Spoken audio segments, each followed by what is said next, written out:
اشرقت نفسی بنور من فؤادی۔ السلام علیکم ورحمۃ اللہ وبرکاتہ۔ ریڈیو HRDF میں آپ کا استقبال ہے۔ انسان زمین پر اللہ کا خلیفہ و نمائندہ ہے۔ انسان ایک ایسی مخلوق ہے جسے نظم و ضبط، مشق اور تربیت کی ضرورت ہوتی ہے۔ اسی انسان کو سکھانے کے لیے اللہ نے انہی میں سے انبیاء کرام کو منتخب کیا ہے۔ انسانوں کے لیے دنیاوی اور موت کے بعد کی زندگی میں کامیاب ہونے کے لیے ایسے استاد اور رہنما کی بہت اہم ضرورت تھی جو اس کی رہنمائی کر سکے۔ انبیاء کرام کی ذات نے استاد و مددگار کا وہی رول ادا کیا ہے۔ اللہ نے اپنے پیغامات کو پہنچانے اور اس پر عمل کر کے نمونہ بننے کے لیے انبیاء کو بھیجنا اپنا فرض سمجھا ہے۔ یہ سوچ بہت عام سی ہے کہ جس نبی کو انسان کے لیے مقرر کیا جائے وہ انسان ہی ہونا چاہیے۔ انسانی معاشرے کی تبدیلی اور ترقی صرف انبیاء کے ذریعے ممکن ہوئی ہے جو کہ انسان ہیں۔ ایسے لوگ بھی موجود ہیں جو نبی کو جادوگر تصور کرتے ہیں۔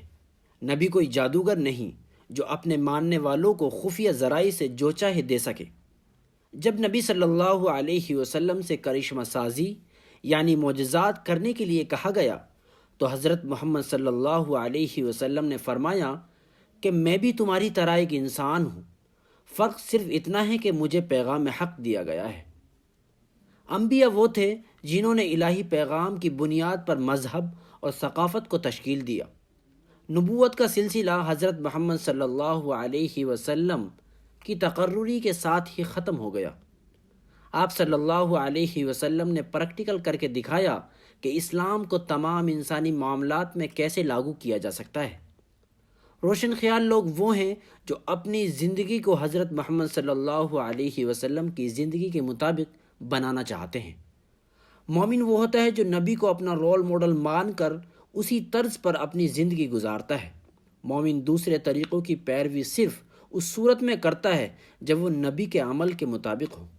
قرآن کا ارشاد ہے، یقیناً تمہارے لیے رسول اللہ میں عمدہ نمونہ موجود ہے۔ یہاں قرآن میں اللہ ہمیں بتاتا ہے کہ اچھی زندگی کیسے گزارنی چاہیے۔ انسانی زندگی کا مطلب یہ ہے کہ زندگی کو مکمل طور پر قرآن کے نظریات کے مطابق ترتیب دیا جائے۔ حضرت محمد صلی اللہ علیہ وسلم کی زندگی قرآن تھی۔ مطلب یہ ہے کہ ہماری رہنمائی کے لیے ایک کتاب اور کاپی کرنے کے لیے ایک نمونہ ہمارے پاس موجود ہے۔